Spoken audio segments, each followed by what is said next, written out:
There we go. We are live. Welcome, ladies and gentlemen. This is the Crafty Duck, episode 3 of the Duckcast. As of yet, I'm yet to turn any of these into a podcast, but I'm sure down the line we'll do that. Tonight, I'm very, very lucky to have Gregg from Boolmans Beer Reviews here. Good evening, Gregg. How do? Good evening, James. You okay, mate?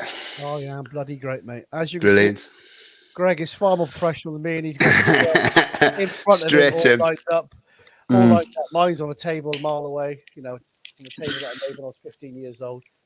We're both drinking the Beer Trap tonight. The Bear Trap even from Bar and Brewery. I've yet to go in. It smells good. You said it was good. Yep, really enjoying it. So.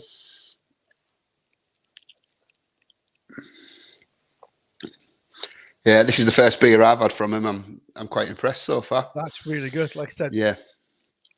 Just before we went live, I said to Gregg that I've just had the Shindig, the 6.6 IPA. It's probably better than this. This is pretty fantastic, but that was up there. And like I said, probably of their first batch, the Dipper was pretty fantastic. But yeah, so these are Bar and Brew. They're out of Buntingford, which is about 20 miles north of me in Hertford. Young local brewer from a local brewery background. So yeah, it's good to get it. And it was weird trying to pick you 6 or 7 beers that from what you picked well. Yeah, but it was kind of like, oh god, what's he not had? And it's like well, I think I'm on about 6,500 nearly on Untapped. Well, exactly. So how you can pick, and it's like I was looking through the last 20, and it's like there's a lot of Pomona Island there. There's a bit. Yeah. So I stick a sour in, and I stuck the Squawk in, but I wasn't sure because the Squawk, that's a remake. Because I think they did that last year as well. Right. It's very, very nice. I haven't had it. I haven't had Squawk in a long time. I used to. The pub that it's shut at the moment because of with COVID and stuff, but the pub that I used to get in a lot in Carlisle, the Fat Gadgie, they used to get Squawk on cask all the time, but so it's been quite a while since I've had one, so I'm really looking forward to trying that one. I've got a Squawk on cask. It'll probably come on tonight or tomorrow. So that's our first cask of theirs. Very good. Got a tap takeover next week. We've got Verdant tap takeover. Oh, very good. We were waiting to find out because we were almost promised cask, and it turns out we're not going to get any. So yeah, a bit gutted about that, if I'm going to be quite honest. I've got one of their pilsners in the fridge at the moment. I don't think I've had a lager by them, so I'm really looking forward to trying that one. I think we've had it a few times, the pilsner in cans in the bar, and it's always gone quite well. Lagers always fly really, really well in the bar. Yeah. But yeah, it's definitely a good one. So yeah, we've got some new stuff from Verdant.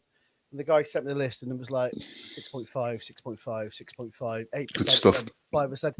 It's all good, but I think we might need a little bit of sessionable stuff in there somewhere. Yeah. Okay, so yeah, we've got 11 beers from them coming. So hopefully by next Thursday, very good. Every line we've got will be a takeover. Fantastic. We've got quite a few planned, but this isn't about me tonight, Gregg. This is about you. I thought we'd get some guests on and talk about you guys and see. So for those who don't know, Gregg's Instagram post ID is on the bottom. He's also, I know, from YouTube. So he's from Boolmans Beer Reviews on YouTube. Again, they're a bit like mine. They're 4 or 5 minutes. We don't mess about. We don't talk shit. We just literally get on with it. Tell you what's in the can. He's got it set up already because you can see his can and his glass. Me, I'm an amateur. Mine are already. So he's got that nailed down. But yeah, I mean, how many beers did you say you've already done? I've done the YouTube channel now for nearly 2 years, and I'm about 700 videos in, roughly. Yeah, I try to do one a day. Try to get them out just after around 5 o'clock. So I'll try and record a few over the weekend, and then I'll just churn one a day out, pretty much every day. And then on a Friday, I do a thing called Friday Challenge, which basically I just turn around. That's fairly new to me. I'm enjoying that. Yeah, so I basically just turn around to people and just say, whatever you want me to drink, I'll drink. And some people are nice to me and they'll recommend a double IPA, and then some people will say like Carlsberg Special Brew, Blue Wicked, or just anything random. So yeah, someone's asked me to do Buckfast. I've done it. I've already done it on the channel. Yeah, I've done Buckfast, and I did a one called Magnum Tonic Wine, which is from Jamaica. Yeah, so we did that one as well. Off license 2 doors down from me. And I saw it once, and I've got a Scottish couple that love a Buckfast. and I saw it. I was like, oh, let's buy it. And we had that and tried it. And yeah, it's they're Quiet taste. something different, aren't they? They really are. So, what made you start YouTube? I was bored in lockdown, so I've been into craft beers for about 6-7 years, like really as a hobby. And then it was about just as we were getting into lockdown, I was missing the social interactions from like talking to my friends, and it was something that I wanted to do for a long time. So I just plucked the courage up one day and just filmed myself in the kitchen. And So that's it. It's the courage bit, isn't it? It's yeah, that's the bit that kind of stops me. Is sometimes it's literally just sitting in yeah. front and pressing record. And Yeah, it's something that I'd thought about doing for a couple of years, but I just kept putting it off. And I just one day I just said to the wife, "Oh, I'm going to do it. I'm going to start tonight." So I think the first one I did was like an Imperial Mild from North Brewing Co. And I'm a gibbering nervous wreck. If you ever watch the video back, it's horrific, but it's part of the journey, in it. So it has to stay there, I guess. I'm 30, nearly 40 videos in, and every now and then I watch an old one. And so I'm in the bar now upstairs in what's my office, and next door there's a room where the telly is. It's really quiet tonight. Everyone's scared about a storm, but normally you can hear a hum and a buzz in the background. And I did them in there, but it's a big room and it's all wooden tables and chairs. There's no soft about it at all, and there was no lighting. It just the lighting was crap. It just sounded like I was stood in the corner of a room, and it was terrifying. And I don't mind so much anymore. The fact that I come on and talk for an hour literally with Greg. Greg, I've never spoke to in person before. We've spoken a lot on message on Instagram and stuff, and over the last couple of months. And it's kind of just wanting to speak to people like yourselves and see your journey because it is really. I mean, you have to literally just record in front of yourself, and it's how brave are you? Yeah, you just got to bite the bullet if you're going to do it. So yeah, I've got some interference coming through. Is that your end? Can you hear me? No, I'm okay. I can hear you fine. All right, cool. No, it's just one of the things you've just got to bite the bullet, and I'm glad I did it. I've made a lot of mates doing it. I've met people who do this. I went to Nottingham and I had beers with Raggy, who does this, and I went to Liverpool and I drank with Harry at the Blue Nose and Adam Mersey Beers and Peter Clueless Drinker. So we went round the tap rooms in Liverpool. So it's just good just to meet like-minded individuals. Everyone's been really welcoming and really friendly on the whole. So it's good. So if people are rumming around about doing it, you don't need to have a broad knowledge. You've just got to really enjoy beer, really, and just crack on. What you generally find is people just they want to hear, they want to see what other people say. I edit mine just because I'm paranoid and stuff, and I play with them and I see what I can do and mess about with images and logos, and eventually I work out what I like and what I don't. I did a few with some bloody pew, pew, pew, it was like that. It's really annoying. Yeah. But the weird thing is, with so Gregg recommended a couple of other guys to call him. One of them was Blue Nose Reviews. There's a guy who moved to town to Hertford about August last year to take over a private members club. A guy called Aidan, and he knows, or he worked for him at his brewery. All right. 2-3 years ago. So it's like, wow, what a really small world we kind of live in. But it's great. It's a very small niche thing. I mean, you look at all the there's maybe 60 folk who are doing this in the UK. It wouldn't shock us. And there's like the big channels, but it's a very small niche thing, but they are very welcoming. So I do really enjoy doing it. Like I said, I've had a few Twitter direct message conversations with Johnny from the Craft Beer channel, who has moved quite close to me. But yeah, I mean, I've met him a couple of times in passing in conferences and stuff. But yeah, he's yet to come to the Crafty Duck. It's always an open invitation, my friend. I'm gonna try and get down. It's a long way down from where you are, my friend. Yeah, but we play Stevenage soon, so I'm hoping if it doesn't clash with holiday, I'm hoping to get down for that game. So okay, yeah. So Stevenage isn't too far away. That's where my in-laws live. So it's on the radar. There's another pub in Stevenage, if you get to Stevenage, called the Broken Seal, which is a good little craft beer bar in Stevenage Old Town, just Good.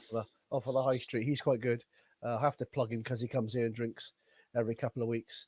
Yeah, so it's called Broken Seal, and he runs the Six Hills Brewery.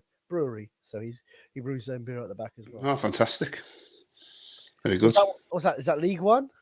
League Two, in danger of going into the National League with third bottom. Oh, okay, so who's bottom?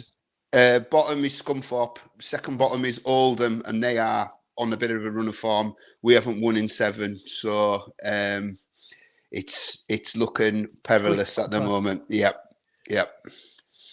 So do you go off, or do you use a season ticket?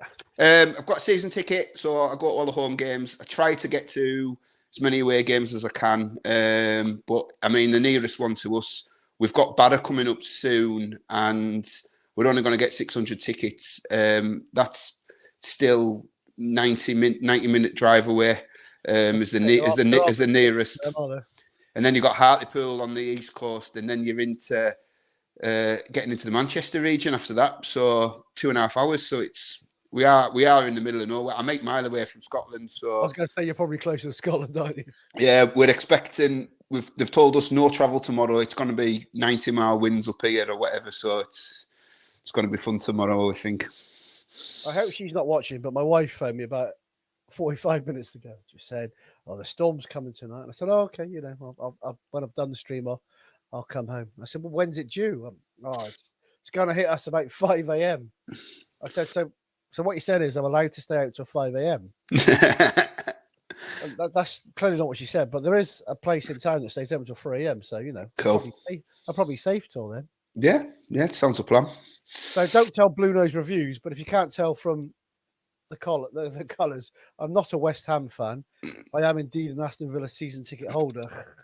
Well, you're doing all right at the minute. Gerrard seems to have galvanised them. 1 win in 7, so we're not all right. Carlisle for, mate. Oh dear, yeah. We've got Watford Saturday. Should be 3 points, you'd think. Well, it should be, but like I said, I get to town quite early, so I'll get to town about 10:30 on Saturday. And I'll probably go to 5 or 6 pubs before I go that are just a couple of them are cask pubs and just amazing, but some of them are craft, and it's a great day out. And then you look at your watch and go, "Oh, I've got to go football." Yeah, but it gets in the way. I realised when lockdown happened how big that part of the day is, because I was watching like us home and away with no crowd on the internet, and as good as that was, I was missing that social interaction with my mates and having those pints beforehand. And then when your team gets beat, slagging the referee off, or slagging your striker off, or it's part and parcel of the day. Train. Yeah, it's part and parcel of the day. So yeah, I love it. So I've already got a Saturday planned. I said I get to town quite early, so I cut the beers. So there's a few guys I go up with who we go from Euston, from in London, and we all get there and go out, and it was weird. It was weird the first time we kind of sat on the train together a couple of months ago, and it was still masks and stuff. And we were all drinking beer at 10 o'clock in the morning, so there were no masks for us. But it's just good to have it back. Oh, it's just amazing. I think people who don't go don't understand. Just like you said, isn't it? It's all right watching it with no crowds and nothing, but that's just it's not right. No, not right at all. So, what are you making of this beer, mate? I really like it.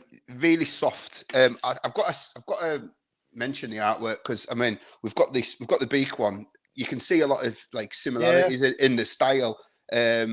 Also, it's got a bit of a look of like a Daya about it as well, and but I really like the beer. Like the dipper they did on his first phase was very Daya-esque.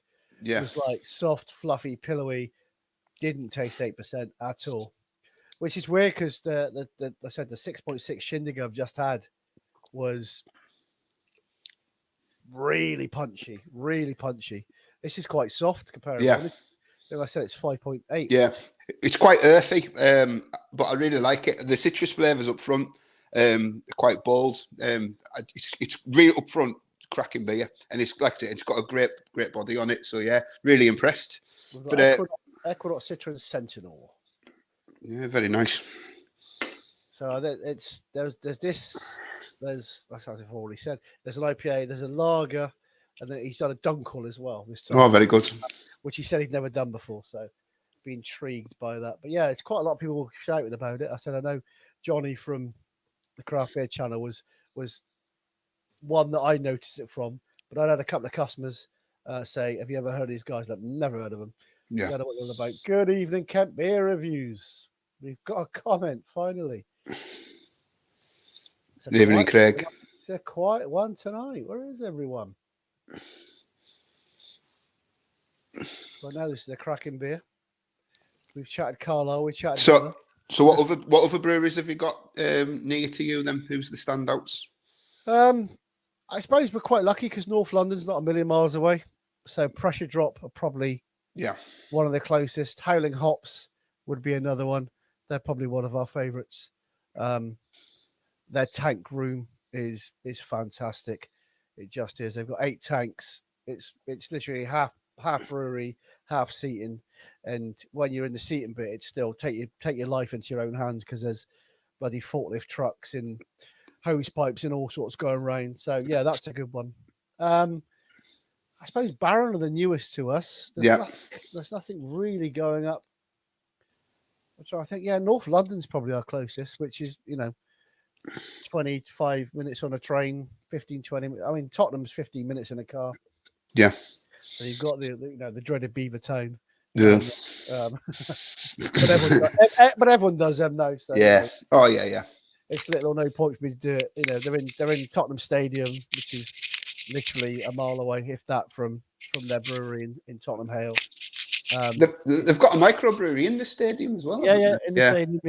Yeah. I mean, the stadium's brilliant. I went this season with Villa. It's a really, really good stadium. Cool. It's a cracker. But then again, I think Brentford's is probably nicer.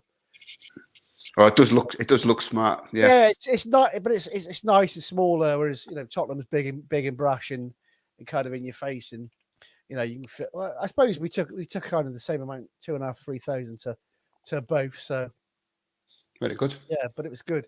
So yeah, Beavertown, Pressure Drop. I mean, we did Beavertown when we first opened 3 years ago. We got through a loaded neckor. We have a music festival every August in this town, which is just heaving. And I know if I get 4 or 5 barrels of neckor, I'll sell it in a day. Well, why not? Yeah. I'm not a complete snob. A guy came in last night asking for Brewdog. Have you seen the documentary? No, I haven't. No, I don't want to see it because. No, fair enough. No, I mean, my hat's off to them. It really is. I had Punk IPA in my pub in this town 7 or so, probably more than that now, 8, 9 years ago, when it was a new thing. And I had Pilsner Urquell, Star Pramen, and no one knew what on earth was going on. And it was like, people didn't want it, but, they put it on the map. They did, they might not be very nice people anymore, but they put craft beer in this country well and truly on the map. And I'm sure they've launched other brewers because of them. So, pretty much everyone who got into craft beer, that's the first one. I mean, I've got the tattoo on my arm, so I can't talk. So, there you go. I had it in 2 of my pubs. I'm not going to complain about it. We've had all sorts. People get bought out, don't they? I know they're not completely bought out like Beavertown. And I mean, I had Goose Island in my last pub just before they got sold out to InBev, wherever it was. They're the funny one though, Goose Island, because everyone slags them off. But then as soon as the Bourbon County Barrel Aged Stouts come out, they're amazing. So everyone goes quiet then. But I've got a couple of customers who'll go to a Brewdog pub and they'll bring me back some of their specials in bottles, and just some of that stuff's fantastic. It just is. And I mean, maybe Punk IPA isn't as bad as we say it is anymore. Maybe it's just we've evolved. Maybe our taste have evolved since then. I mean, Jaipur. So I had a customer last night talking about Jaipur, and I said, Jaipur's like the original Punk IPA, and he's like, "What?" I said, "Well, that was made by him while he still worked for Thornbridge before he went to Brewdog." And he's like, "Oh, I didn't understand." Yeah, I prefer Jaipur. It's like, it's they're chalk and cheese, but when Jaipur hit cask ales, it cask sales, it sent the world mad. Everyone was like, "What is this?" Yeah. Everyone was used to 3.6 brown bitter, that had little or no taste and a bit of malt to it, and this stuff's like, wow. Which I Yeah. suppose leads us on nicely to where we're probably going to go next, which is probably the one you've not had yet this year. No, I haven't. I had it last year. It's one of them beers where it gets so hyped, and I did enjoy it. I sometimes wonder with hype beers whether the hype can overpower it, and it never hits the nuts. But Verdant are such a good brewery. I don't think I've had a bad one. There's a couple I've had recently. There's the one that's played on the trumpet, that's a trombone. That's good. And there's a one that's just came out. That coming on keg. That's really good. And there's a one that's just been re-released recently called maybe one more PSI or Psi or something. That's fantastic. Had that Purity Score draft. Fantastic. Day. Yeah, they do good New England IPAs, double IPAs. I think that's where they specialise. But yeah, I can't. We've got a couple. We're not a very advanced city up here. We don't get a lot of like craft bars. We've got a Brewdog bar, and then like the other craft bars shut at the moment. So we've got a couple of like wine bars that are dipping the toes at the moment, and they're going down their like light bulb route with Verdant. So we are starting to slowly get it in Carlisle in bars. So it's like a pleasant surprise at the moment. But there's nothing around here. There's here, and that's it. Yeah.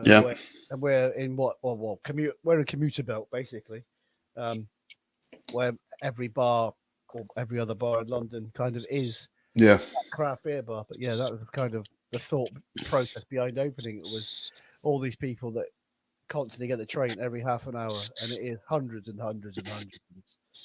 It's madness. But Yeah. a couple of pubs since I've been open 3 years that I've got a few more keg lines put in that were normally a traditional cask pub.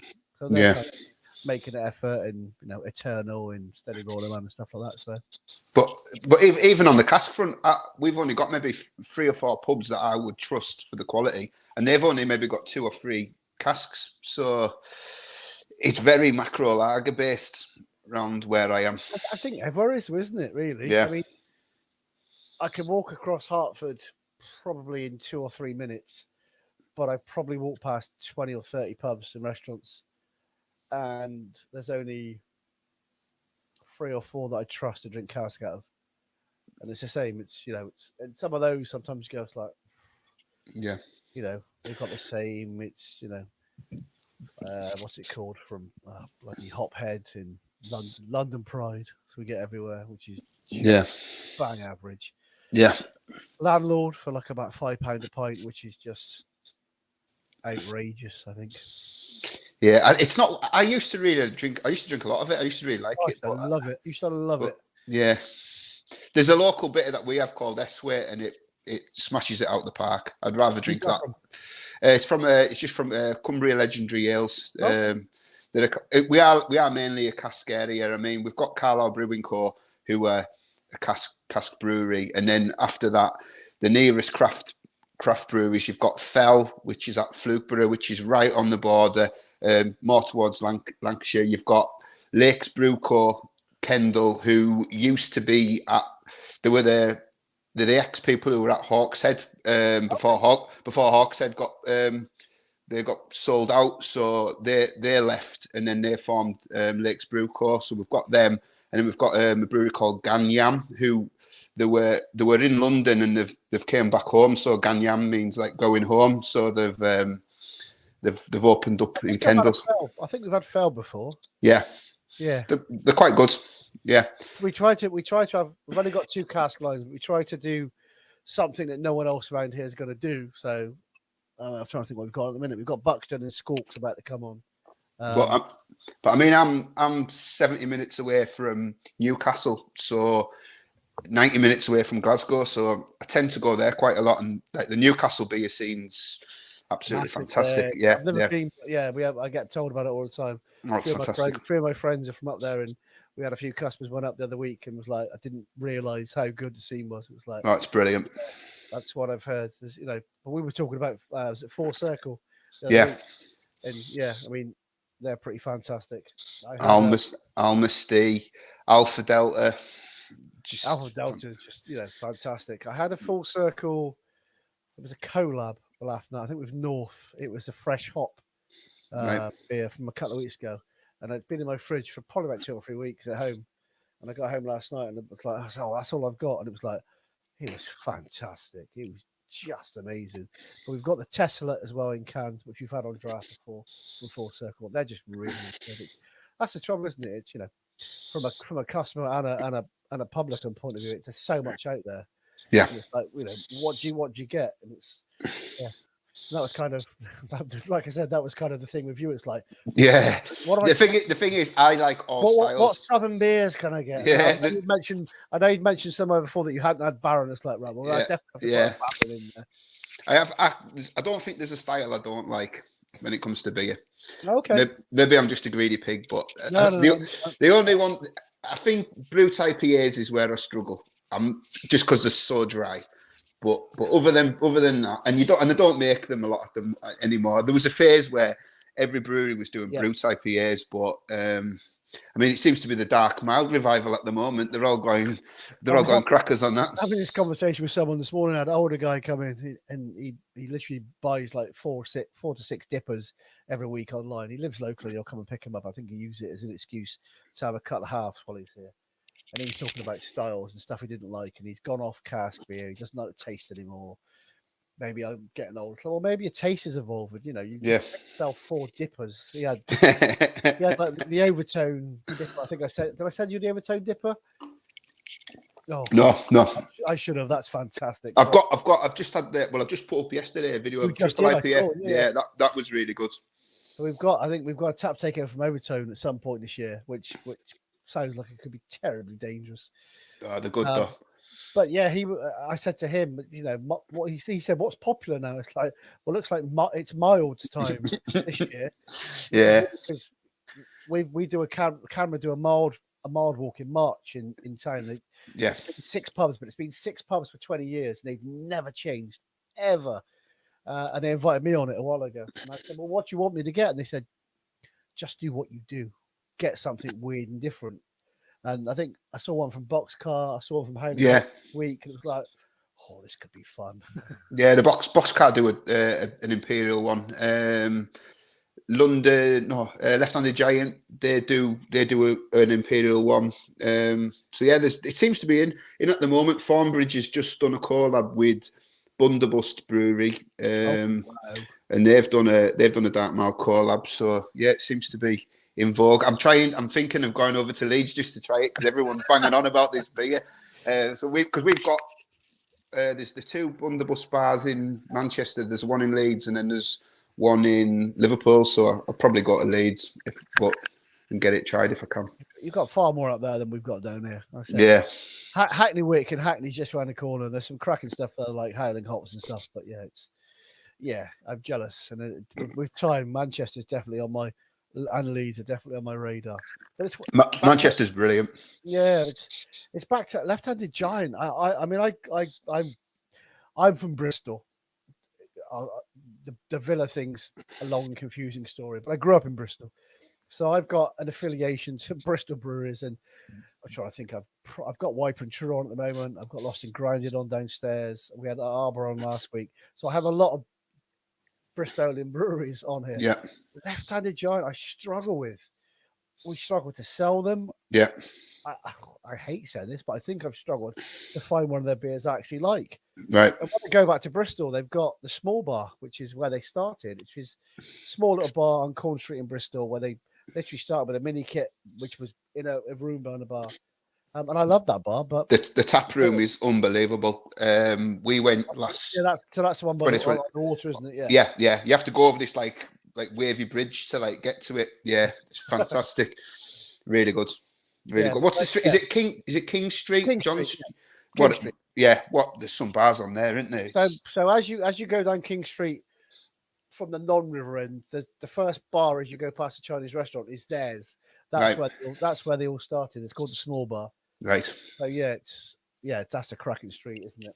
Yeah, very good. Use for 10 seconds and go to my fridge just over there. Right. Are we putting next? Sounds a plan. That sounds a plan. Sounds like the only plan I've got. 1 second. All right.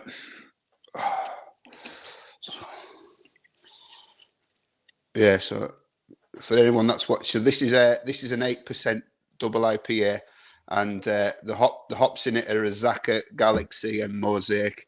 So I was going to have this one until I just dropped on the floor. Oh dear. It doesn't explode on me.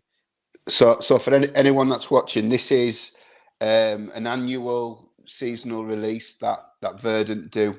Verdant are out of Cornwall, and every year the hype on this can is absolutely crazy. So yeah, I was just saying there to fill the time. I was just saying that the hype. I was just saying what was in it, and that the Min Cornwall, that the hype for this beer every year is just through the roof, in it.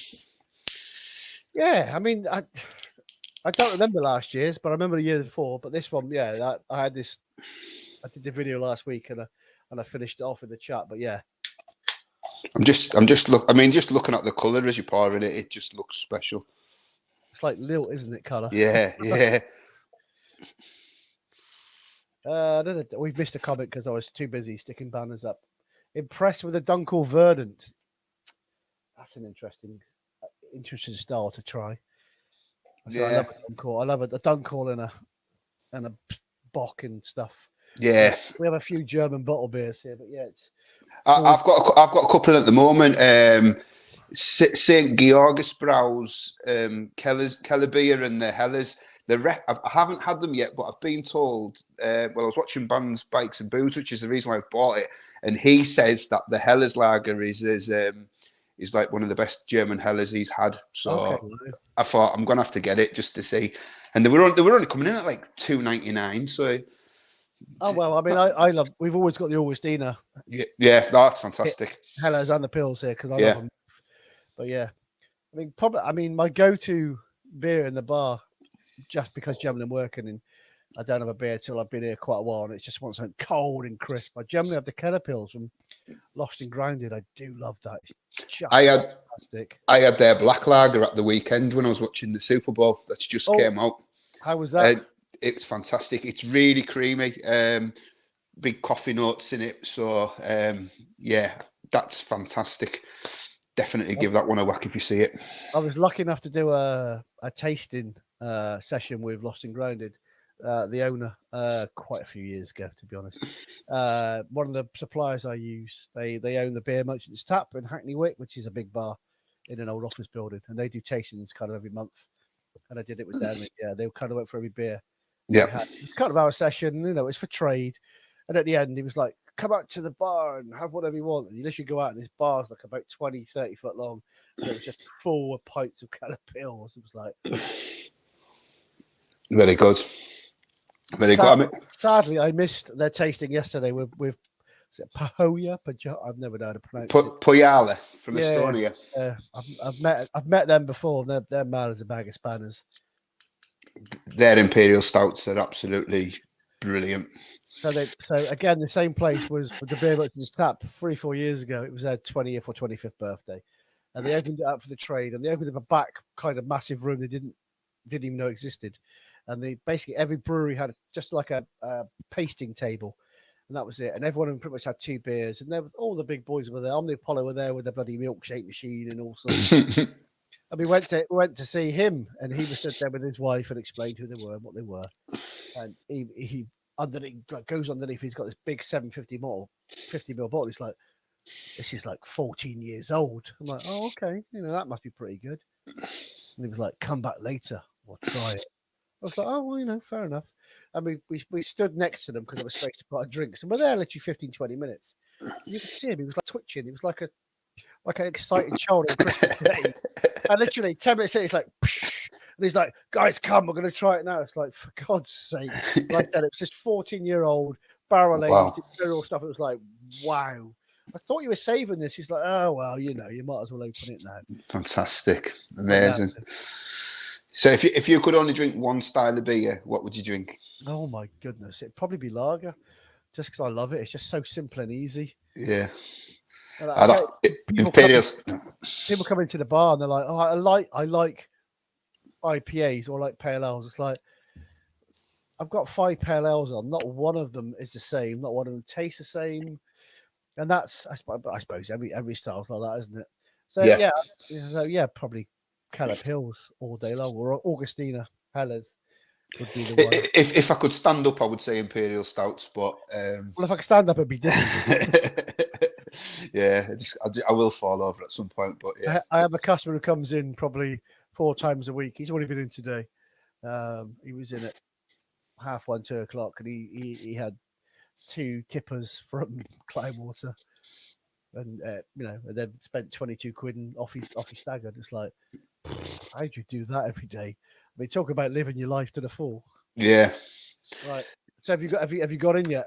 Yeah, I've got him. Yeah, I'm impressed. It's kind of as I remembered. The thing last year that I had it, and I had it about 3 weeks after it came out, and I think this will be about 4 or 5 weeks now, is it? Yeah, I think this is 5 if that. Yeah, and when I had it last year, it was quite green, and I was getting like real big hot burn when I got it, but the flavour was lovely. Whereas this year, I ain't getting that hot burn. I think that was always the problem in 2020. I think it had that kind of oniony.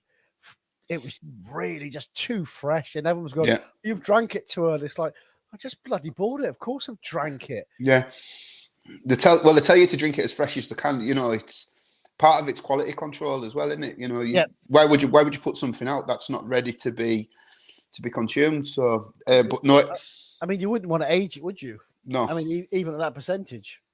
No, but I do I do try to drink my IPAs as fresh as I can. But I do think sometimes a week in the can, 2 week in the can doesn't do any harm.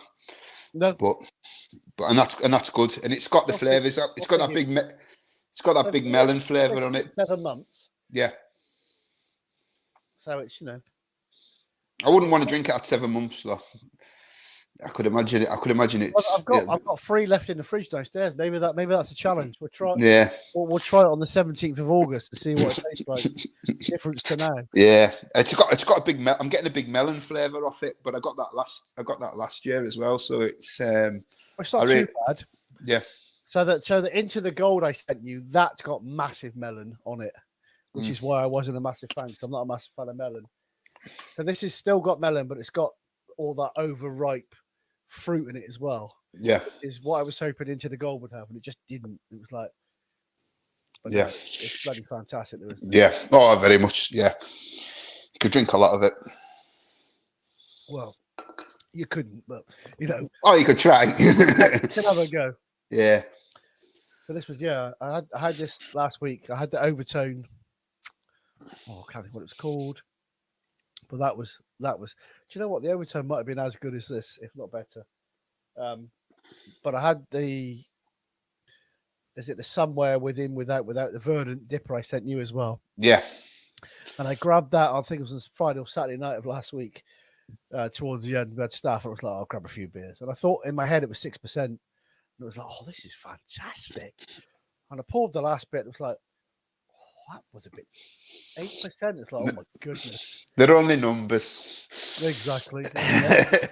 They're only legs and steps, aren't they? Yeah, yeah. And the taxi picks me up outside. What could go possibly wrong? I think this is the quietest week on comments. Usually I can't shut people up.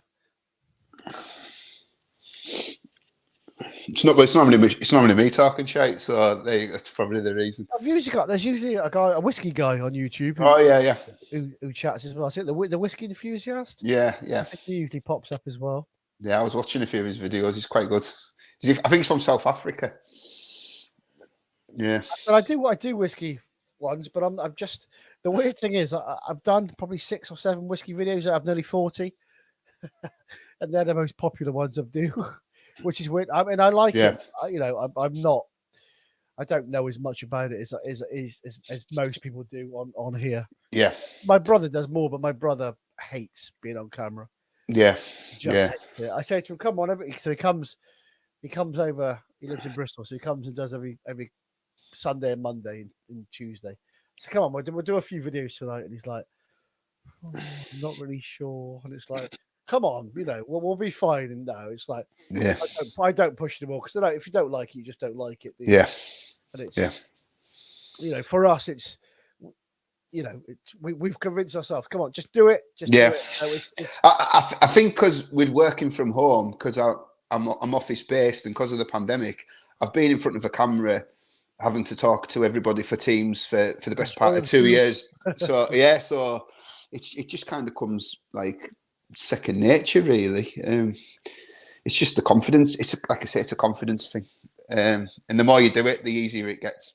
So with you, when you record it, do you use your phone, or have you got a camera? I do it on my camera, and then on my phone, sorry, and then I put it on the ring light. So, but when I first started, I didn't even have the ring light. When you video, can you see yourself? Yeah. Okay, so that's where I struggle, because I've used my phone, but I don't, because I do this a lot. Yeah. Phone can't just. So I can't see myself. Sometimes it doesn't bother me. It doesn't bother me anymore, but it used to. I don't know why, but like I said, it just does, doesn't it? It just kind of. Yeah, I do. I'll film it on my camera phone, and then once I've filmed it, I'll watch it back then. And if I don't delete it, I just upload it. I don't edit it. I just upload it. And then the question then: how many did you delete, or how many did you redo? I don't. Once I've opened the can, that's it, because I don't edit. So if I'm starting to talk shite and I haven't opened the can, then I might stop it and start again. Or if my wife's walked in or something like that. But if I watch it and then I just have a brain fart, then I just delete it. And well, that's what I'm waiting for one day. So just over here is the door, which is at the top of the stairs. Yeah. For any customers who've never been and go upstairs, there's a fair chance eventually someone's going to walk in that door and go, "What's going on in here then?" Because I've got big old lights up. I'll show you. Yeah. I've got my lights up here. And my light here. Far more professional than me. Well, only because otherwise this room's bloody black. Yeah. You've got a nice light above your head. I've got like, 2 light bulbs halfway across the room that. I've got a building site literally right in front of me right now, and when I finish work, if I do any videos, because the fence is low, you can see the builders, and they're there like that, because every time I walk past, they give me the V's. So and I can see them as I'm filming, and they know I'm filming, and they're there in the background, and I can just see them going. How do you choose your beers? How do I choose them? Yeah, I mean, when you when I'm in the shop. No, for what you're going to video? Would you just? Oh, for when right. I tend to whatever I fancy drinking that day. I do. I do the supermarket ones, but if I don't, Pomona Island, aren't you? Well, I got a subscription at Christmas that I thought was really good, so I just renewed it. But I've cancelled it for the time being, but I will probably pick it back up, because I just thought the channel was getting very Pomona Island heavy. I go through phases. Like at Christmas, I did a German advent calendar, and by the end of the advent calendar, I was bored of it, because it was just that was all I was doing. So I've recently just done a beer order off House of Trembling Madness, and there's a place. Yeah, and there's a local online one called the Beer Hall to me. If you order on a Friday before lunch, you get it the same day. So. To your house, so I was impressed that I sent mine literally 3:00 on Wednesday or Tuesday, and it was there the next day. Yeah. So I try to mix it up. I don't. Sometimes if I've had a week of IPAs or a week of sours, I'm like, right, I need to do a stout, or I need to do a bitter, or something just to break it up a little bit. But and then if I get wind that a new one's just dropped in the supermarket, I try to do it just because it's relevant. At the time, so like today I've just uploaded a new vocation beer called Toucan Tropic, which has just gone into Asda. So my brother was in Asda yesterday, and he's like, and I've got like little malls in all the supermarkets in the area, and they're ringers, and they'll go, "There's a new one, do you want it?" And I'm like, "Yeah, just drop it off." So I tend to I've got a couple in my fridge from Sainsbury's that I haven't reviewed, but I'm like, they've been out for 5-6 weeks. I probably won't review them. I'll probably just that window's passed. So do the supermarket beers change quite often? Because I'm not. I don't go to supermarkets. They tend to Tesco's will maybe do two decent drops with maybe 10, 12 craft beers in, and then they'll just drip feed a couple of others in during the year. Morrison's is kind of the same. Sainsbury's, they do maybe 3 or 4 because they've got like a deal with Beer Hawk, so that Beer Hawk have a shelf, so then they'll do a spell. Lidl has two beer festivals a year, so they get like Tempest and stuff in the Lidl beer festival. Asda's was historically rubbish for years, but they've started to get, like, say, Vocation and that I hear a lot. They've started, over the last 12 months, Asda's improved. We aren't posh enough to have a Waitrose, so I couldn't comment on them. They've all shut down here, so yeah. We've got a Booths 20 mile away, so they're the Booths. It's like the northern equivalent to Waitrose. Okay. They've got the name, isn't it? Yeah, they've got the Lost and Grounded Running with Spectres in there. Okay.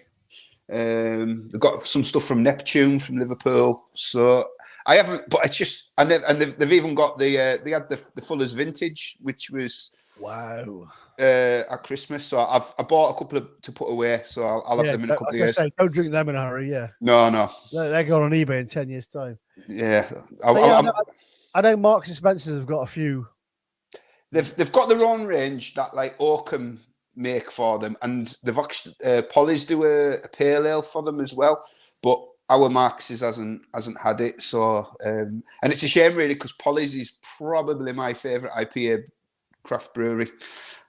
I think for IPAs, they're the best. We probably had the most, as a brewer, most beers from on draft in the last 3 months from Polly's, and they're just knocking it out of the water, just absolutely fantastic. My beer last year was their birthday beer, the triple IPA. I thought it was amazing. So yeah, definitely, probably I float between, so, like, I'd say probably Overtone's my favourite brewery, like, for all styles. Yep. But then, depending on certain styles, I would probably have a favourite brewery. So for IPAs, I'd say it's Polly's. Stouts, I'd say. Emperors, if I can get my hands on them. Wow, but I would say I like Tartarus from Leeds.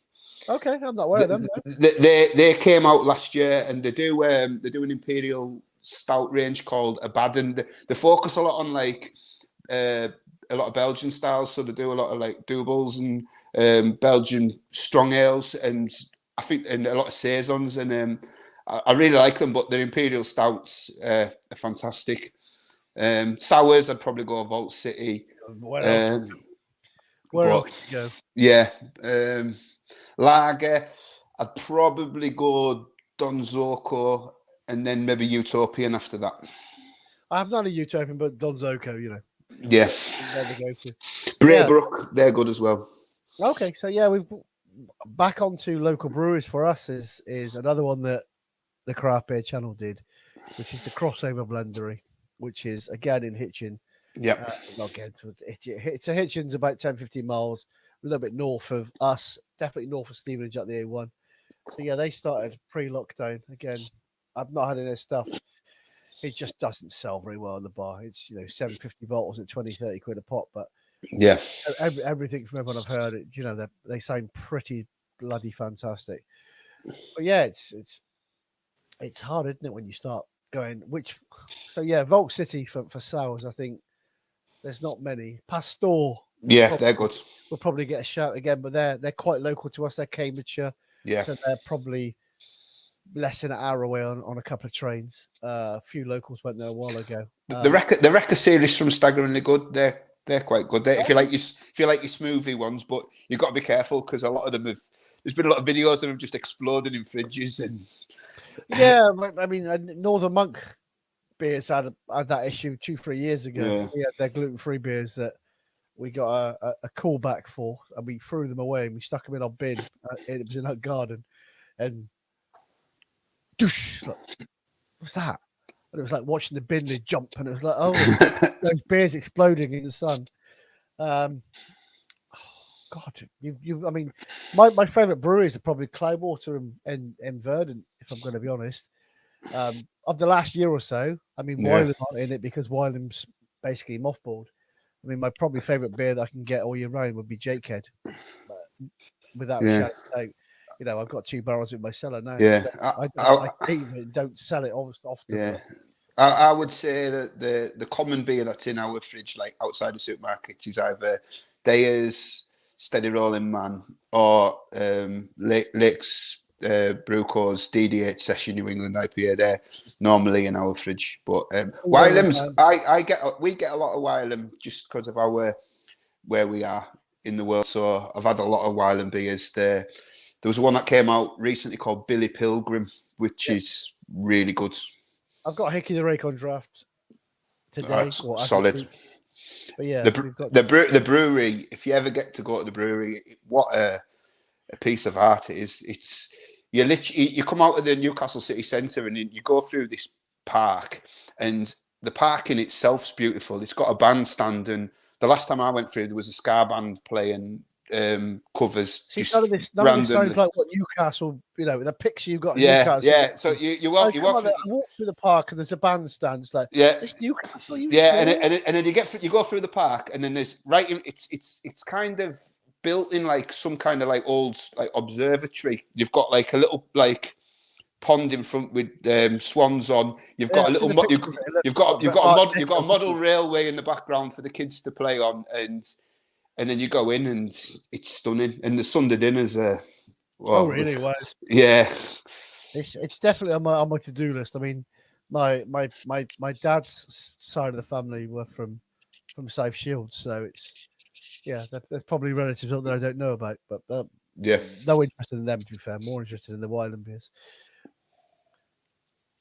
But no, It's not as good as it was since since lockdown. I mean, I was in maybe 2-3 months ago. There was only maybe 8 or 9 beers on, which for a well, brewery, I think's I mean, they mothballed. They mothballed. yeah, They literally shut down lockdown. And I constantly, I get an email probably every week from them, and I constantly send back going, "Why are you making J-Cod on keg? Why are you making J-Cod on keg?" And they're like, "We've got cans of it." So I don't want cans of it. So yeah, I think until probably 5 or 6 weeks ago, all of us in the industry were still a bit nervous about Boris shutting us down over Christmas or New Year. I think we've all come out that side now. I think you're starting to see brewers being a bit more adventurous and putting a lot more out there. yeah, One of my suppliers was that they had Daya cask today, which is like wow. So yeah, they're all starting to kick in, yeah. and yeah, I've only ever had one day on cask, I've but never. yeah, that Yeah, was I've in never. Manchester. I had that, so Well, yeah, it was good. I mean, they have just. I mean, they all are, but they have just put their prices up quite considerably. Yeah, they're still competitive when you. I look at them and I look at say Pressure Drop, and I look at what the quality that they are compared to some of the breweries that are charging a lot more than them, and I don't know how they do it, but those two and Beak, them three stand out for me as So Beak is in a way underpricing Beak's themselves. our find of the last 6 months or so. I mean, everything we get on keg, I could charge what I want, literally ridiculous money. I don't, Yeah, and the last two we've had sold out probably both in a day each. And one was a 7% sup. You've got yeah, I can't think what we had last week. That's terrible, isn't it? But yeah, everything Beak just absolutely flies out. But in fair, most things kind of Cloudwater do as well. But Cloudwater are even more expensive, but they have been for a long, long time. So that's no surprise. yeah, In the comments, Sam says he had a day on cast last week. It was all right. Where'd you have it, Sam? And how much was it? Because this was the other issue was how much should cask be? I was looking at prices of a pub in Hornsey, which is North London and a bit, and they had Cloudwater and a few others on, and they were all over £6 a pint for cask. ouch. Yeah, I mean, even I'm like, Yeah, yeah. whoa. Yeah, round where I live, a pint of cask is around £3.50. So mine here is £4 a pint. Yeah, But that sounds cheap for me for what you charge. With but the area, with the but I geographics. do that in the knowledge that most of my customers get a 10% camera discount, so they're generally paying $360. Yeah. Do you advertise that? Because No, I've got because I've got a big thing about camera discount. It's one of my pet hates. It's for me, camera. It's about campaign for real ale, but it's basically a discount club. It's not campaigning for real ale. It's a discount club, and I don't mind vouchers. I don't mind that because Weatherspoons actively like promote that. What I don't like is if a buyer wants to give you a discount for having camera, then I'm thinking fantastic. Promote it, fantastic.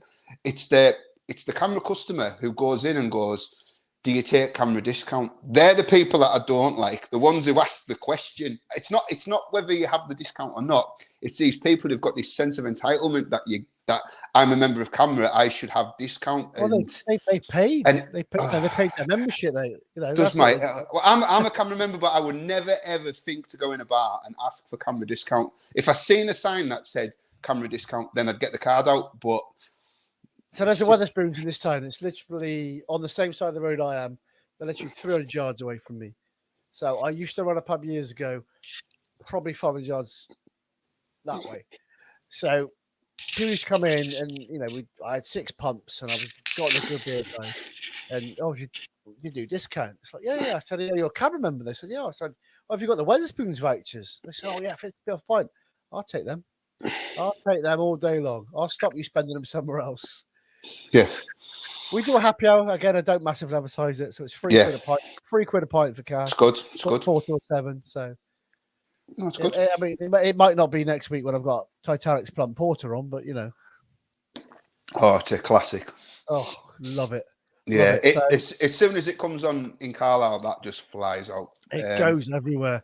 So I go to a pub in Birmingham. So it'll be the first pub I go to on Saturday. It's called the Wellington, and it's got 18 hand pumps in the downstairs bar. There's an upstairs bar, and there's a terrace, a roof terrace where you can smoke and stuff. And the upstairs bar has different beers on, and they've always got Titanic Plum Porter on draft. It's not been open, obviously, so much since lockdown, and it started open the last couple of home games. But it's like, it's just fantastic. If you ever go to Port Vale, the away pub is the Titanic Brewery. Okay, wow. So you go in and they've got like a little like courtyard at the back, and they've got like a burger stand, but they've got the Titanic, and then they've got Plum Porter, then they've got the Grand Reserve one, and then they've got like the sherry cask-aged one as well. So there's like 3 versions of it. It's just it's bonkers.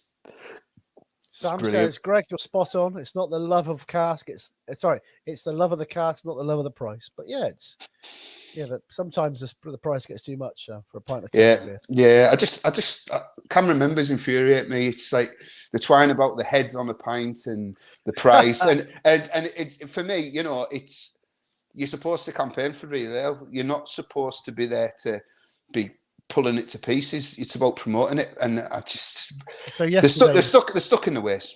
Yesterday about 1 o'clock, there's a pub across the road, and I saw about 15, 20 guys who are close to retirement going in. They were taking photos of that side. They were taking photos of my place. I thought, it's a camera walk. I don't know where they're from.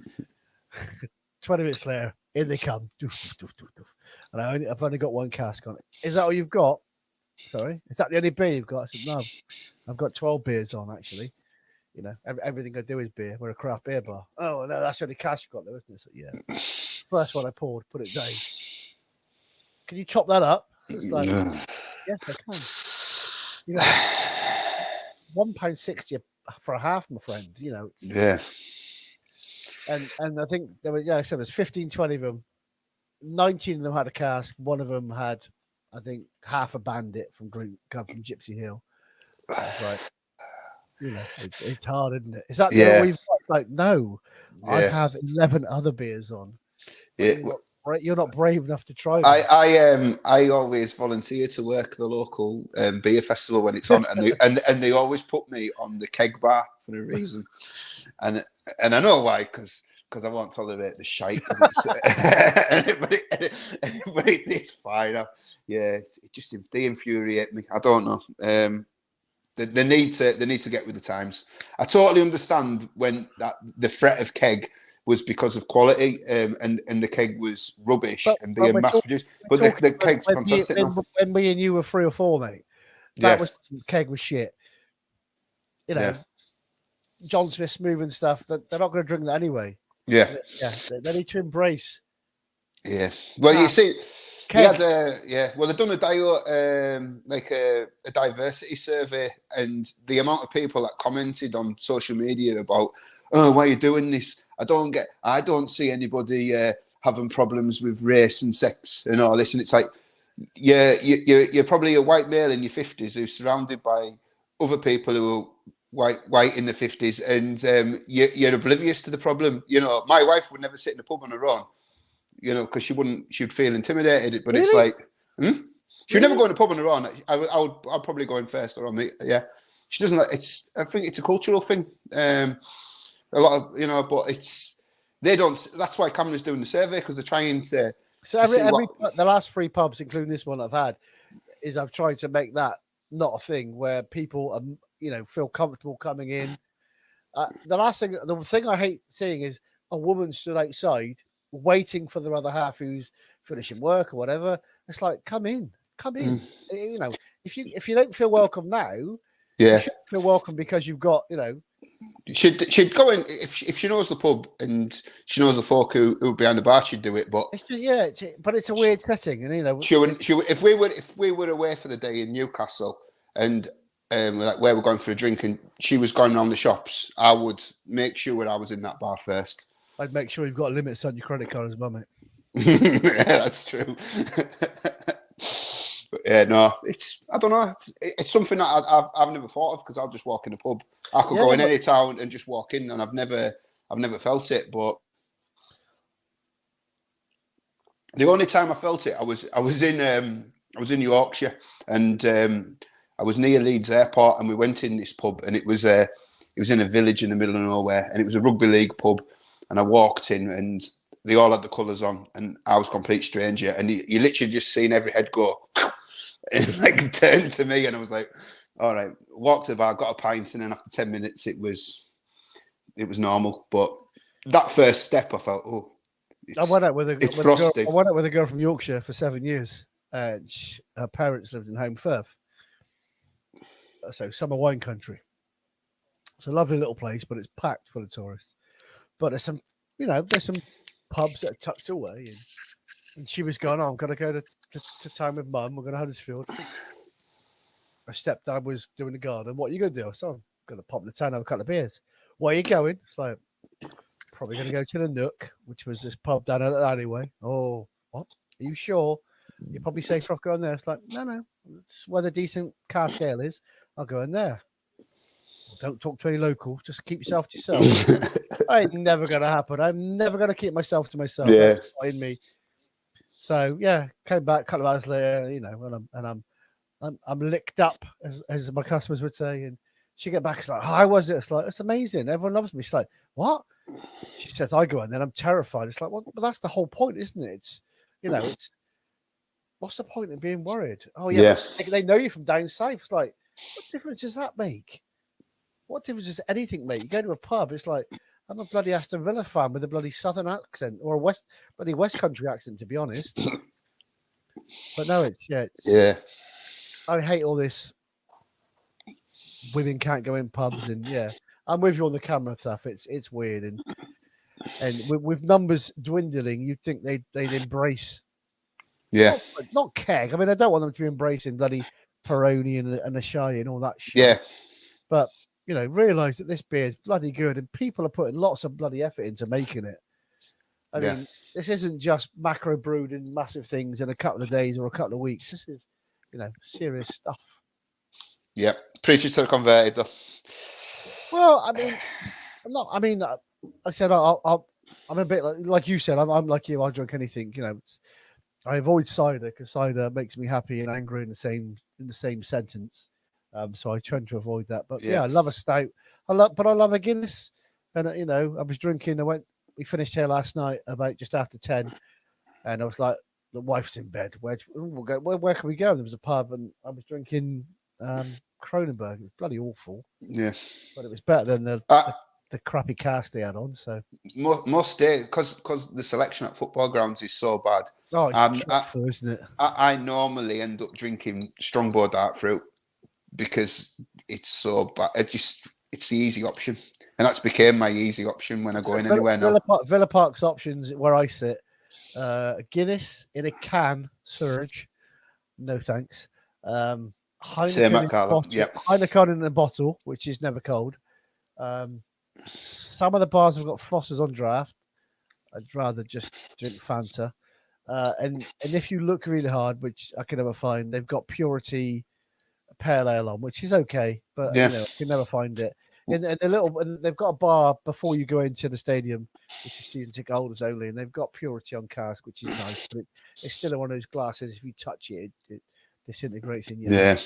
Yeah. We've got Foster's, John Smith's, Guinness in a can on the Surge, Strongbow dark fruit, and then as you come in, we've got a little cask tent with two local casks on, Spun Gold and That's brilliant. and a bit. So and if I can get out at half time and get them, I'll try them if I can. But normally it's just easy just to get a Strongbow dark fruit. So and Bristol City is very similar. It's very fantastic. So you come into kind of where the ground is, but not in the ground. And outside, it's sort of like what you. I don't think it used to be the car park years ago. There's literally loads of little bars just dotted around, and it's there's Guinness, there's Bristol, so there's cider, and there's this, and there's cask, and stuff. It's like, and you feel like you feel like you're in the ground without being in the ground, and you're still kind of there. And yeah, I mean, Wembley's improved. I mean, Wembley you can get a Guinness in a cask, and we'll queue it up and getting Bud Light or whatever the crap they're selling. It's been a long time since we've been. It's coming up. We're coming up 10 years now since we've maybe more, maybe 15 years since we've been to Wembley. We went 3 years in a row because playoff final. Yeah. And then a cup final. Hooray! Against Man City. It was like, oh. We've had well, you got like it's now the Domino. What is it, Papa John's or something? Checker Trade Trophy. We've been the Johnson's Paint. Yeah, we've been 6 times to the final. Oh wow! We've had 4 at Wembley, 2 at the Old, 2 at the New, and then we had 2 at Cardiff. So I've been to them all. I went. So 95 was the first time we got to Wembley. So old Wembley was dreadful, wasn't it? I was so young then anyway. Yeah, I'll have been 14-year-old. So yeah. I went once to Wembley. I saw England versus Brazil in 1986. There was 101,000 people there. Embarrassingly, I go to football nearly every week. I've never been to an England match. I've been to that was with school. Yes. I bought tickets to my friend in Bristol and took my nephew. I think that was Peru, just before one of the World Cups or something. And again, I got another friend who works in sports, who got me tickets. I don't even remember what game that was for, and I think we won. But yeah, I wouldn't go out my way and buy England tickets. It's not something I care that much about, to be honest. I'm getting ready for the next one. Well, I'm going to go get the next one. Do you want me to get the same? Yeah, go for it then. Yeah, so yeah. I'm going to hand it to you. You're going to have to be talking for at least a minute. That's fine. Because mine's downstairs. That's fine. I'll leave it in Gregg's capable hands. No problem. We've over the hour already, so we're clearly going to keep drinking and keep chatting. So yeah, why not? No bother. So this one is Sup from Big Brewery out of Lewis, and this is an IPA coming in at 7%, and the hop. It's a citra hopped IPA, and it's got T90 cryo and BBC formats of the hop. And it's saying that it's got flavours of clementine, grapefruit, Seville marmalade, yuzu, and lemon verbena. So I've never had this one. I've had about 6 or 7 beers from this brewery. This last year, they kind of started to get into hype territory. I rate them from what I've had.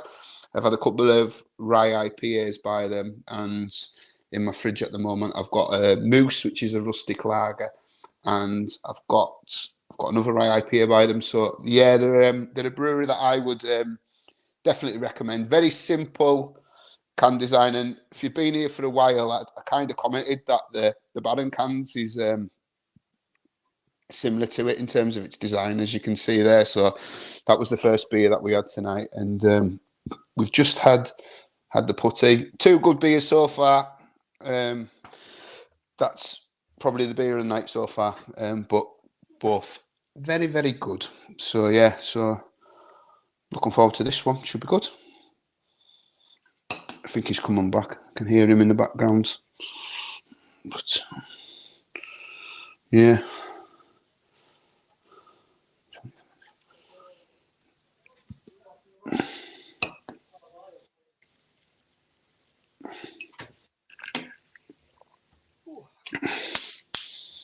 So yeah, I was just saying I've kind of had a few of this brewery over the last 12 months. I've maybe had like 8 or 9 by them. But everything I've had has been really good. I've got a rustic lager in the fridge at the moment. I was just saying, called Moose. What's a rustic lager? I don't know. It just sounds like I'm waiting for that review. It just sounds like a hype phrase to me. I don't know. Untapped's got it as a style of winter lager, but who knows? Yeah, I'll get that drunk at some point. So yeah, So I haven't had this one. Citra in T90, Cryo in BBC. There you go. That's a whole lot of citrus flavors. So these guys, if you've already told me, stop me, Greg. These guys are from Lewis. So the other famous brewery from Lewis is Harvey's. I'm sure Harvey's doesn't get as far as you. No, so they're quite a big cask brewery down south. So these are literally just 15, 20 minutes outside of Brighton. So again, quite a few of my locals have been down there lately.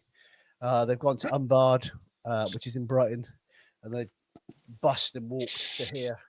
They've got a tap room in their brewery, but it's kind of not like most where they just stick like a load of bloody tables and chairs inside. Yeah. They've made a little bit on the outside and made an effort for it as well. So yeah, like I said, Umbard are good. Yeah, like I said, it's very much like the Siren. It's local brewers, like local artists. Sorry. Yeah. Which is always cool. Yeah, I mean, Beak are quite obvious with their designs. You see their cans. They say in that, but I've got one of their locals version 5 or whatever, and it's a picture of a bloody cat. So yeah, it's like, what's that? I think I might be wrong. Just don't quote me. I think what they've done is they've gone with local photographers to the area, and then each one's done a different can design. But when it's like this and it's the same colours, it's pretty bloody obvious who it is. You know, brewer colours are the same. They're all quite, prime colours, and there's one of a cat in grey. It's like, what is this? Yeah, I had one. I think it was number 2, and it looked like a front cover of like a Talking Heads album or something. It was. We're both showing our age. I hope there's no one young on. Ian says, I am alone that I actually love the designs of these cans of crap, and then we all do, mate. So much more care taken than your mainstream boring cans. Of course they are, because they're going for that, aren't they? The weird thing was this morning, I got up this morning and I always have a pint of squash, whether it be in the bedroom or in the front room. And I've worked in pubs for 25 years. So my 6-year-old said, Daddy, what's Foster's? And I said, oh, it's just a beer. It's, it was just a Foster glass with the Australian outline. Yeah. Where's that? It's Australia. And there's a little bit at the bottom. Where is that? And just went on and on. Tasmania. Oh, I know the Tasmanian devil. You know what kids are like. It's like, yeah, I've got Foster's glasses and Stromberg glasses and bloody all sorts. I've worked for this for too long. But yeah, it's much nicer to have a beer like this in a decent glass. So yeah, I haven't had this in can. I had it on draft. I said probably 2-3 weeks ago, and it sold out in pretty much in a day. It's very nice. I'm getting a lot of lime on this one. But I love it. This is nice. I've had 3 good beers tonight. I'm just thinking putties. I'm gonna go putty, and then I'm gonna go with. Oh, I'm maybe go that second, and then maybe third. I'm thinking, but yeah, this was nice. Yeah, but the 6.6 IPA from them I had literally before this was just amazing. Putty's hard because I had it last week.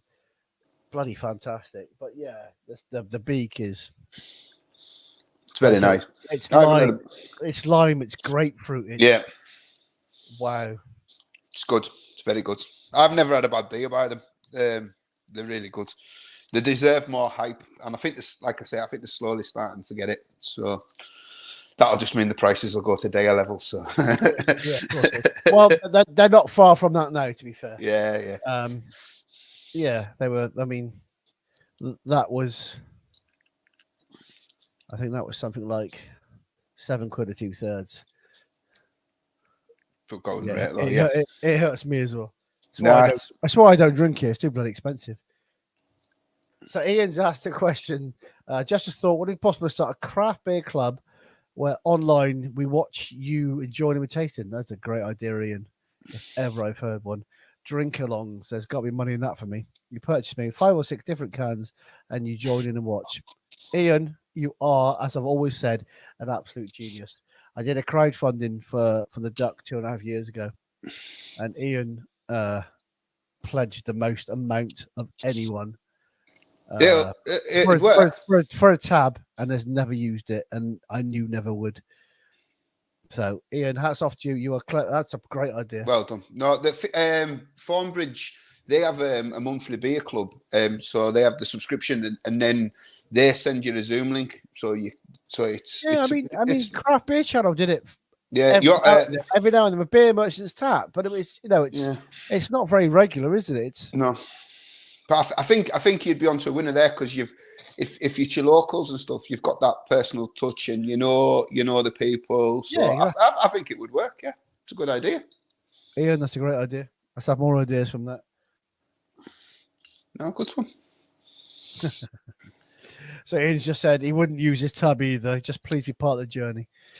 Ian, you are a diamond, and there aren't many like you in this world. But no, I mean, Beak is probably my find of the last few months. Cheshire Brewhouse we found along the way, but that was again thanks to our friends at the Craft Beer Channel. They're pretty fantastic as well. The new one, which I think you did, have you done at Azek Brewery yet? I haven't had anything from them. It's somebody who was in with Neon Raptor. Neon Raptor, yeah. The 3 original owners of Neon Raptor have had a falling out. One of them has left and made Azek, but I think he's moved because on Neon Raptor, Nottingham, yeah. But he's moved, so he's. I think I don't want to say, but Newcastle or something like that. He's moved to, and we had a dipper from them in the bar called Seagull King, which was just outrageous. And I was checking Untapped's top brewery in the UK. I haven't had anything yet. They're like 4 or 5 now already, and it's like, wow, where have they come from? And their logo looks like Alpha Delta's up. Yes. Allegedly, Your Honor. Yeah, it looks like some kind of superhero badge or something. Yeah, exactly. Just twist it. But what I've heard is they'd be fantastic. But I had all this hype about Pentrich when they first came out, and lots of people telling me how good they were and stuff, and I don't know whether they've gone off the boil or what, or they've gone quiet. But yeah, it's. I've got a new brewery to try. Actually, I'll be back in 1 second because I'm going to find the can. 1 second, I'll. No, I haven't had anything yet. Just give me 1 minute. Mersey Beers is in the house. Where have you been, my friend? We're on beer number 3. We are on Beak Sup. Everyone's loving the Beak at the minute. These are a great brewery out of Lewis. Whenever I hear that, I want to talk about Taggart. Lewis!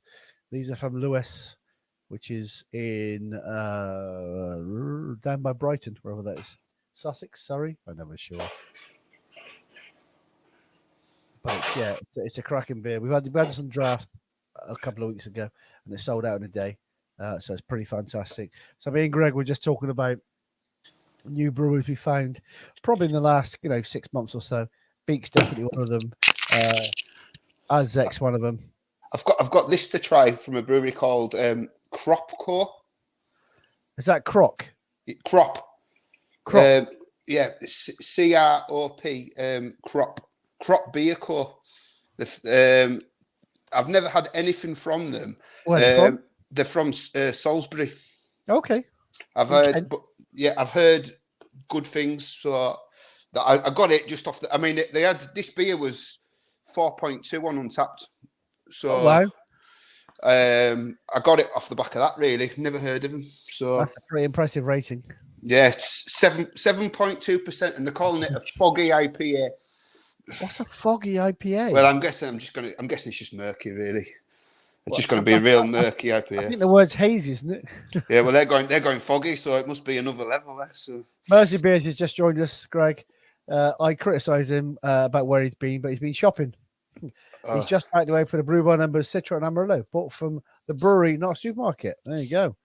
Well, brew by numbers, I don't think are a million miles away from where I am. I've never been there, but they're definitely a London brewer. They've got some bonkers discount system going online if you're trying to buy from them direct. Greg, he's trying to show off. He says he's got some Baron beers.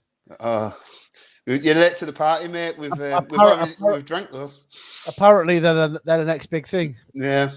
There you go, mate. I think the brewer owner delivered these to me last week.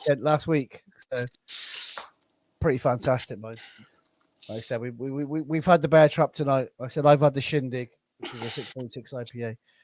So yeah, they are pretty darn good. So is that one going to be one of your videos? Yeah. I'm trying now to. I've made a pledge that everything that's in my fridge I haven't tried, so I'm going to try and film them. How easy is that? It's not bad. It depends on what's on the telly and if my wife's telling us to shut up. So we'll see how it goes. That's where I'm lucky. I've got this little office space here. Yeah. And I interviewed. I had a chat.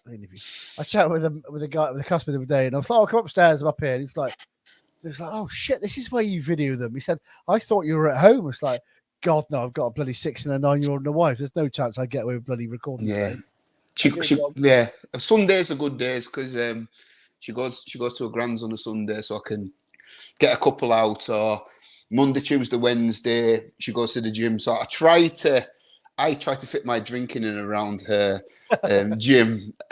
I'm trying to be a sensible drinker, but yeah. Right, Mersey Beer said he had the table beer last night from Baron. Wasn't impressed. Got the Goat Slayer double IPA in the box for the weekend. The double IPA is deceptively tricky because I didn't think it tasted like a dipper. I thought it was soft and fluffy and nice and 5 and 6%. So you hopefully will enjoy that. But yeah, I mean, we've chatted Baron already, and just I think it's fantastic that he's never going to make the same beer again. He's just going to keep. Really, he's not going to. No, he's going to do batches. So I spoke to him about coming on here, and he was like, "Look, I'm way too busy at the minute." He said, "When I get to batch 4, which I think he said is going to be middle March, he said I'll probably have a time and we can have a chat and we can do this and we can talk beer and stuff." That's bold though, not having a car beer, not one. Like I said, he's done it. He's done so in this batch. Like I said, there's an IPA pale, a lager, and a Dunkel. And he said, "I've never made a Dunkel before."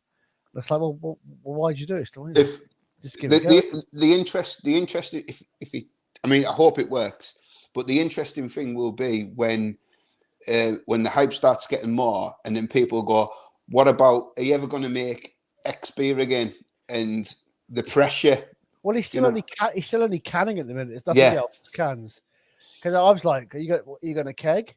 And he's like, "Well, I don't know." And it's like, I mean, from the pictures, you've got what looks like a pretty impressive kit.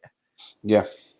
But it's No, that's it's a good. Well, it's a good start. I mean, Lakes Brewco's like the first, like they've just came out in the last 12 months, really, and they've done like a core range, and they've said like 4 beers, so they put them out, and that's all they brewed for first real 2-3 batches, and then they've done a couple of collabs with like Brew York and Thornbridge and whatnot, and then they've done a couple of little side ones, but they went down the core route. So for a brewery to come out in the middle of a pandemic and just say we're never going to brew the same beer again, I think that's ballsy. Like, I like it.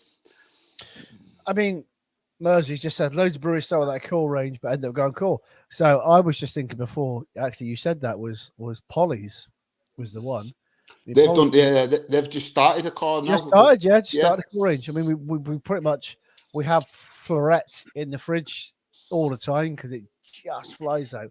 We've had a couple of other ones on draft, and they just go really, really well. I mean, I said Polly's just this last 12 months have been just smashing it. Rivington started that way. Rivington, there's another one we forgot to mention. Rivington are just another one that everyone's raving about. And we had their table beer 3 or 4 weeks ago, and it was 2.8, and it was about £5 a can. And they just went out the door, just out the door. Fantastic. I mean, all most of my can sales now are through walking customers. Yeah. And so, since I've come up a few hours ago, the bar is a lot busier now. This is why it took me ages to go get a can. I went for a wee and I got stopped by about 30 people. There's a big group of Northerners upstairs watching the telly. There's loads of Northerners down there. They love it because it's so cheap, you see. Yeah. Yeah. I'm not having that. No, nor am I. I mean, I'm not from Ranger either. I'm from Bristol, so. But no, it's definitely got better and busier. So that's a good thing. But yeah, I mean, table beers. I think I had this conversation probably a couple of weeks ago. I mean, there's some fantastic table beers out there, but it's convincing people to drink them, isn't it? Yeah. Especially when it's on draft. We've got a real culture. Well, me personally, I think we've got a culture in the UK where it's all about strength and pints and man points. Yeah, people don't want halves, and the traditional, like the macro beer drinker, they don't want they just want it. Oh, I can drink 17 pints, and it's, I don't know. And when you see, it's the same with like the light lagers from America. You see, like in America, Coors Light, Bud Light, they sell like, whereas over here people don't want to drink it because they associate light with low ABV. There's a stigma, and it's getting over it. Don't Wetherspoons do Bud Light, and it's like about £1.40 a pint. Yeah, but they just won't buy it. And it was like, there was a one I was watching when I watched the Super Bowl at the weekend. There was a, like I said, it's that word light that puts us off in this country. There's a new one called Bud Light Next. It was I seen it on the Super Bowl adverts at the weekend, and I think it's a 0 calorie or something. It's the next level. Apparently they've been planning it for 10 years or something, and in America it'll sell like. In this country, you're talking low ABV, and no calories. Can you imagine? Won't sell. I was chatting to someone the other day. They were saying, I chatted to a female, and she's quite well known for her marketing. You need to write an empathy post. I said, about what? Go deep into your feelings and put it out there on your social media. And it's like, you're having a laugh. And she's like, what? It'll work. It'll get you customers and sales. Like, I'm a 48-year-old bloke. Ideal customers 25 to 55, and you want me to tell them about my pains in terror. It's like, yeah. Well, I think again we're in the wrong country. Yeah. If I was in Bud Light country, I think I'd probably be all right. Men have feelings too. It's like, not in this country, then. Well, they do. It's just they bottle it up, and yeah. Rivington have rebrewed interior decorator, banging New England Pale. Hope it becomes part of the core range. Well, I said I've had 3 or 4 Rivingtons. They've been pretty fantastic. Ian says regarding the online craft beer, you could, I like the idea. I like the idea of maybe once monthly drinkathon as such. It's a nice way to make money and also Or you could do it in the bar, even. If you've got your locals and do a little sit down with them. No, they're not that kind. I'm just looking at them now. It's like Jesus. There's a lot of terror. A lot of scary looking blokes down there. No, they're lovely. They're lovely. I mean, I've been doing this around here for 12 years, so a lot of them have followed me from pub to pub to pub. So I'm very lucky, indeed. But no, it's good. It's a cracking little bar. I'd love to see you. I hope you come down. No, I will. I will. You'll get 3 points off Stevenage because everyone else does. Well, we beat them. We beat them at Christmas, but they've picked up again. They signed a lot in January, so I think Stevenage will be okay. The thing again with Stevenage is they get lots of loan players from Arsenal, Spurs, Chelsea, all the younger kids, because every year they're all quite close. Yeah, Stevenage seem to stink till Christmas, and then they do enough, and it's been like that as long as I can remember in the league. Although we got promoted out the conference by beating them in the final, but I think it's between 3. It's 2 from 3 this season, and we're one of the 3. I've also forgot that Ian, who's been suggesting all this great drinking along, I forgot he's a Stevenage season ticket holder. You'll be all right, Ian. You'll be stopping up. Carlisle United, on the other hand, we're in a battle. Sorry, Ian. I forget you're. I know you feel my pain. They'll be all right. So yeah, they're not far away from where I am now. They're about probably 10 miles. Probably not that far. So yeah, but I've never been. Yeah. God, quite a while since I've lived around here. Probably 15 years. But yeah, it's not for me. Not for me. Then again, if you're going to watch Villa most weekends, and with the bar, you won't have the time to do it. So no, it's it's nice. I've managed to tick off Chelsea and Spurs and Brentford this year at home, away. It feels like home to me because it's bloody closer. So I've ticked. Yeah, I've done Arsenal as well. Watford I've not done yet. But I've done Watford before as a Saracens fan in the rugby world. When they used to play there many years ago. I know it's not your Southern Egg. I know it's not your cup of tea, my friend. Rugby league. You like the one with the other epileptic fit when they've got stood on, don't you? Yeah, we don't like rugby union up here. Although we've got a rugby union club next. Well, they're an amateur club next to Carlisle United. Falcons. we've got them and Rob Andrew play for the Falcons. Big names are there. Thingy played for them. What do you call him? Wenger Twiggamala played for them. Oh, really? Yeah. Robert and I'm not that big a rugby fan, so Thingy. What do you call it? Oh, one of the Underwoods, the one who flew the aeroplane. Rory. No, the other one. No one knows him. Tony played for them as well. Yeah. Ian says, do you remember the year of the floods? We had our away game cancelled twice. Then it was midweek in the snow at Carlisle. Which flood? 2005 or was it? We've been flooded twice up here now. So yeah. Like I said, Ian's a massive Stevenage fan. So it's good to have people who support that. Well, not local because Ian lives in bloody. I suppose it is your local team. Ian, you're in Hitchin, which is a few miles away. But I'm just an outsider. They'll be all right. Birmingham-born Bristolian that's lived in north of North London for nearly 20 years, so I don't belong anywhere anymore.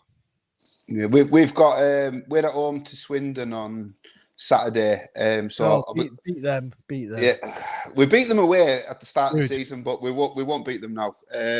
But we play them on Saturday, and then straight after the game, we've got 600 tickets for Barrow away, which is our nearest game because the ground's so small. We had Barrow in the League Cup at the end of the season, and we only had about 300-400 tickets. We've got 600 tickets, and we've got 1,300 season ticket holders. And every single season ticket holder I know says they're going. Oh, So we're all queuing straight they're after not. this. Yeah, so I'll be queuing in the middle of the storm, whatever it's called, Eugene or what? Was it Eunice? I'll be queuing in that. It's a female name, so you know it's Yeah, going to kick out. yeah. Oh, it's going to be volatile on Saturday night then. So yeah. I think Swindon have got one of our young kids on loan. I think Louis Barry. I think. Oh yes, he went to Ipswich He earlier in the went to season. Ipswich and they didn't play him. Yeah, and we he, brought him back. he played for Barcelona, didn't he? Yeah, I think so. Oh well, he did well. He was on the youth supposed books. to be the next best thing. Yeah. I suppose our best one at the minute is the guy who's at Preston North End, Archer. We had a boy on loan from Villa this season called Brad Youngs. He played in the FA Cup that time when they played Liverpool and they put the youth team out. Yep. So he came up here and he was like a terrier. He would kick everything and he was like putting himself about and I really liked his attitude. But as soon as he was a striker and as soon as he got in the box, he shit himself. And but he's only great for a striker, but he's only 18-year-old. But there's something there. I think there's a footballer in him, but he's not ready for a League Two relegation battle. That's not to say he's not good. I think Micah Richards at 18 was a striker. Yeah, he looks the part, but I hope he makes it because I quite liked him, but he just wasn't ready for where we are. But I don't think there's many that are because you look at our dressing room and it's shot to pieces. So yeah. Definitely an eye opener for these younger players, I think, isn't it? Oh, massively. We've got a lad on loan at the moment from Southampton, and he was on the youth books at Southampton. Chelsea bought him for $1.5 million and then sold him back for $1.5 million or something. And he's from Cameroon and he's like 6'6", built like a basketball player. He's an absolute unit. And it's like he looks frightened. And if you walk past him, you'd be petrified because he's like a muscle and he's absolutely petrified playing for us. But yeah, something in it. There's something in it. Well, Greg, I think that's probably us. Yep. It's been good. And thank you for the beers. Oh, welcome, my friend. Thank you. I'm just looking at a couple of the comments we've had. Have you seen the Dulwich, Hamlet, and Peter Crouch documentary? Not yet. No, I haven't. I've seen it advertised. No. Because I think that's where he's from.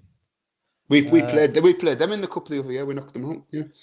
And Ian just said, fancy Dan footballers at our level struggle when they get kicked and can't get physical. I think you're probably right. Yep. Ian said it's been great. Get Gregg back. I'd love to get Gregg back yep. every week. To be honest. Yep. Anytime. Come back at any time. I'll send him a dozen beers every week. I mean, that'll cheer him up, and we can just talk crap all week.